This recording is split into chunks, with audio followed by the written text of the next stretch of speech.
Do you have any tips for participants taking the JD Next course? How can they make the most of it, both from a law school preparation perspective and an admissions perspective?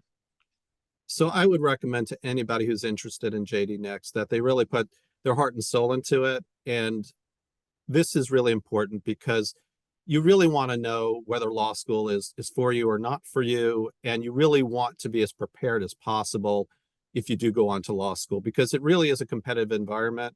And, being very knowledgeable and very skilled, it's critical. It's a high stakes kind of profession, being a lawyer. And so law school really tries to prepare students, for that kind of profession. I would also say, take the final exam very seriously, because not only does it give you a sense of how much you really learned in the course, but also, it can tell you if this is the kind of thing you want to do, because you're going to get a lot of other, exams down the road. If you do wind up going to law school, this is how people get evaluated.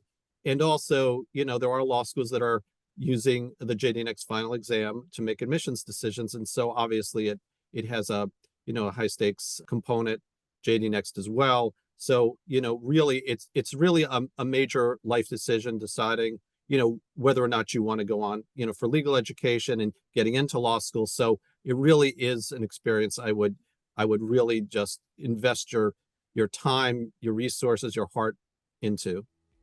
And like with most things, what you get out of it depends on what you put into it. Absolutely.